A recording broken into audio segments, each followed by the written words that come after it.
नमस्कार, मैं हूं रंजीत झा और आप देख रहे हैं दी समाचार एक्सप्रेस। देश भर की जुडिशरी में उस वक्त हड़कंप मच गया जब सुप्रीम कोर्ट ने हाई कोर्ट के जस्टिस पर फैसला सुनाते हुए बड़ी सजा दे दी। जिस जज को सुप्रीम कोर्ट के दो नामी जस्टिस ने जलील करते हुए सजा सुनाई है वह इलाहाबाद हाई कोर्ट में है। और आप जानते हैं कि इलाहाबाद हाई कोर्ट के जज तो वैसे भी चर्चा में रहते हैं, फिर चाहे जस्टिस यशवंत वर्मा हो या जस्टिस शेखर यादव ही क्यों ना हो। लेकिन अब इस कड़ी में एक और नाम जुड़ गया है, जस्टिस प्रशांत कुमार का। जरा सोचिएगा, इस जज ने जो साहस किया उसे सुप्रीम कोर्ट ने कानून की भाषा में दुस्साहस करार दे दिया। उस जज के निर्णय लेने की शक्ति पर ऐसा प्रहार सुप्रीम कोर्ट ने किया है जो देश भर में चर्चा का विषय बन गया है। एक तरह से उस जज के करियर पर ही ग्रहण लगा दिया गया है। तो चलिए इस पूरे मामले को विस्तार से समझते हैं, हर पहलू को खोलते हैं और आपसे भी सवाल पूछेंगे ताकि आप अपनी राय हमें जरूर दें। तो इस वीडियो को इसके लिए लास्ट तक देखना पड़ेगा। दरअसल यह मामला शुरू होता है एक कमर्शियल ट्रांजैक्शन से।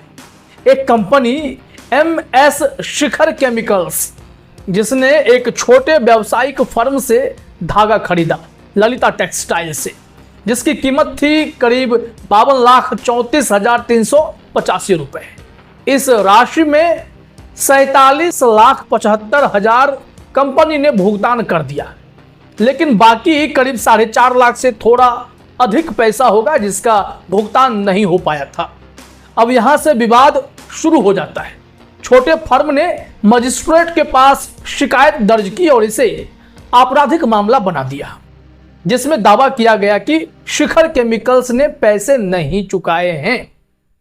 फिर क्या हुआ, शिखर केमिकल्स ने इस पर इलाहाबाद हाई कोर्ट में याचिका दायर की और कहा कि यह मामला सिविल प्रकृति का है, ना कि आपराधिक।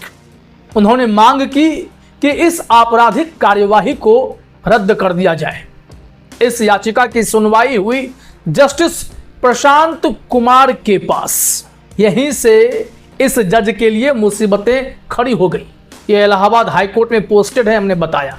दरअसल 5 मई 2025 को जस्टिस प्रशांत कुमार ने एक ऐसा फैसला सुनाया जो विवाद का कारण बना। उन्होंने कहा, अगर शिकायतकर्ता को सिविल कोर्ट में मुकदमा लड़ने के लिए कहा जाए तो यह अनुचित होगा।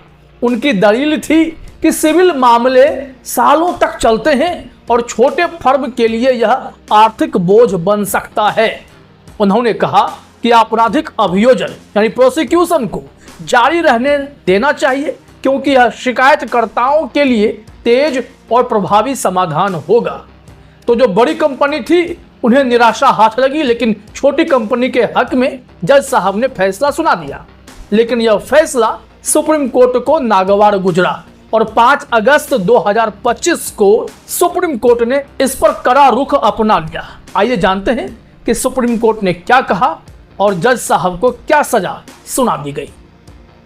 5 अगस्त 2025 को सुप्रीम कोर्ट की बेंच, जिसमें जस्टिस JB पारदीवाला और जस्टिस R महादेवन शामिल थे, उन्होंने इस मामले की सुनवाई की। सुप्रीम कोर्ट ने जस्टिस प्रशांत कुमार के फैसले पर गहरी नाराजगी जताई। उन्होंने कहा कि वे इस फैसले से हैरान हैं और इसे न्याय का मजाक समझते हैं। सुप्रीम कोर्ट के दोनों जजों ने कहा कि जस्टिस प्रशांत कुमार ने अपने आदेश में यह दिखाया कि उन्हें आपराधिक कानून की समझ ही नहीं है। सुप्रीम कोर्ट का कहना था कि आपराधिक कानून का इस्तेमाल सिविल विवाद को सुलझाने के लिए नहीं किया जा सकता। उन्होंने जस्टिस प्रशांत कुमार के तर्क को अस्वीकार्य बताया, जिसमें उन्होंने कहा था कि सिविल मुकदमा लंबा चलेगा, इसलिए आपराधिक कार्रवाई ठीक है। कोर्ट ने कहा कि यह भारतीय न्यायपालिका के लिए शर्मिंदगी की बात है कि हाई कोर्ट के जज इस लेवल पर होकर भी ऐसा फैसला दे रहे हैं। अब गुस्सा में जज साहब थे तो फैसला सुनाने लगे। देखिए सजा क्या मिली। पहला, सुप्रीम कोर्ट ने जस्टिस प्रशांत कुमार के 5 मई के आदेश को रद्द कर दिया और मामले को किसी अन्य जज को फिर से सुनवाई के लिए भेज दिया। पॉइंट नंबर 2, सबसे बड़ी सजा यह थी कि कोर्ट ने इलाहाबाद हाईकोर्ट के चीफ जस्टिस से कहा कि जस्टिस प्रशांत कुमार को तत्काल आपराधिक रोस्टर यानी क्रिमिनल रोस्टर से हटा दिया जाए। इसका मतलब है कि अब उन्हें कोई भी क्रिमिनल केस नहीं सौंपा जाएगा जब तक कि वे रिटायर नहीं हो जाते। मतलब उनका पूरा करियर एक तरीके से रुक गया। हर जज चाहता है कि ऐसे केस वो डील करें, हैंडल करें, लेकिन अब उन्हें रिटायरमेंट तक नसीब नहीं होगा। सुप्रीम कोर्ट ने यहां तक उस जज पर लगाम कस दी और कहा कि अगर भविष्य में जस्टिस कुमार को सिंगल जज के रूप में काम करना पड़े तो भी उन्हें कोई आपराधिक मामला नहीं मिलेगा। उन्हें केवल डिवीजन बेंच यानी 2 जजों की बेंच में वरिष्ठ जज के साथ काम करना होगा पूरी जिंदगी। मतलब उनकी हालत ऐसी हो गई है। एक जज साहब को ऊपर के जज साहब ने ऐसा पसीना छुड़ा दिया, लेकिन इसमें गलत कौन सही कौन सोचना पड़ेगा। यह फैसला न्यायपालिका में हड़कंप मचा गया है, क्योंकि ऐसा पहली बार हुआ है जब किसी जज को इस तरह की सजा दी गई हो। लेकिन सवाल यह उठता है कि क्या जस्टिस कुमार की सोच सचमुच गलत थी? आइए इस पर गहराई से चर्चा करते हैं और यहां अपनी भागीदारी भी बढ़ाइएगा। जस्टिस प्रशांत कुमार की सोच सही थी या गलत? क्या था तर्क उनका?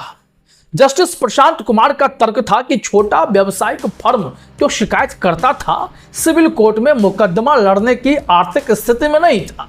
उन्होंने कहा कि सिविल मामले सालों तक चलते हैं और इस दौरान शिकायतकर्ता को नुकसान हो सकता है।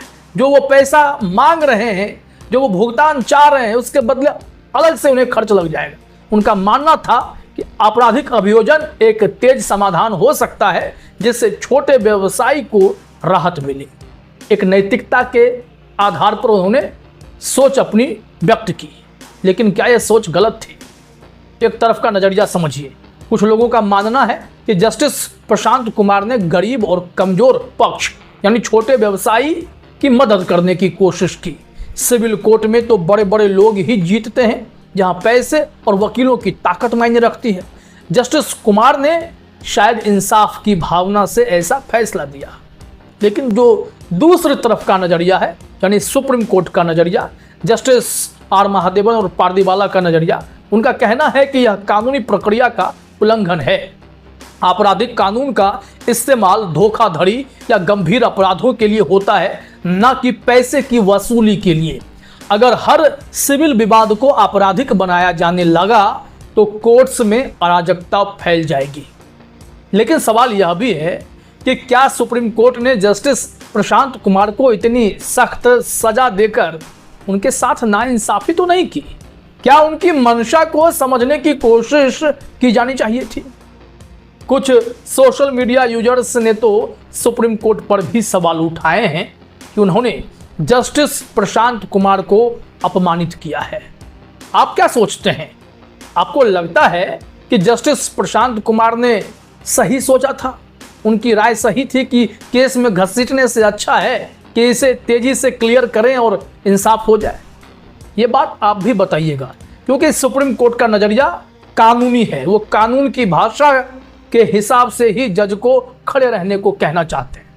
सुप्रीम कोर्ट ने जस्टिस प्रशांत कुमार को आजीवन आपराधिक मामले ना सौंपने का फैसला लिया, जो एक अभूतपूर्व कदम है। अब जरा इसके पक्ष और विपक्ष को भी देखना पड़ेगा। सुप्रीम कोर्ट का तर्क भी समझिएगा कि वो क्या कहना चाहता है। सुप्रीम कोर्ट का कहना है कि जज को कानून की सही समझ होनी चाहिए। अगर जस्टिस प्रशांत कुमार ने गलत व्याख्या की तो यह भविष्य में गंभीर परिणाम दे सकता था। पॉइंट नंबर 2, आपराधिक कानून का दुरुपयोग रोकना जरूरी है ताकि सिविल और आपराधिक मामलों में स्पष्टता बनी रहे। यह फैसला न्यायपालिका की गरिमा को बनाए रखने के लिए भी जरूरी था, क्योंकि हाईकोर्ट का ऐसा फैसला सवाल उठाता है। लेकिन जरा अब विपक्ष की बातें समझने की जरूरत है। कुछ लोग जो इस पर अपना वक्तव्य दे रहे हैं। कुछ लोगों का मानना है कि सुप्रीम कोर्ट ने जस्टिस प्रशांत कुमार को सजा देकर उनके करियर को खत्म कर दिया। क्या एक गलती के लिए उन्हें आजीवन सजा देना उचित है? जस्टिस प्रशांत कुमार की मंशा इंसाफ दिलाने की थी, ना कि कानून तोड़ने की। क्या उनकी नीयत को भी देखा जाना चाहिए था या नहीं? यह फैसला न्यायिक स्वतंत्रता पर सवाल उठाता है। क्या सुप्रीम कोर्ट ने हाई कोर्ट के जजों पर दबाव डालने की कोशिश की है?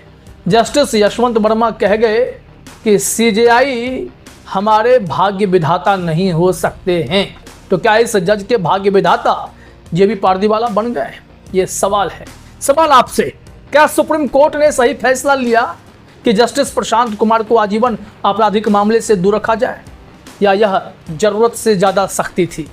अपनी राय हमें कमेंट में जरूर शेयर कीजिएगा। फिलहाल इस वीडियो में इतना ही। आप तमाम साथियों का हमसे जुड़ने के लिए बहुत बहुत धन्यवाद, शुक्रिया।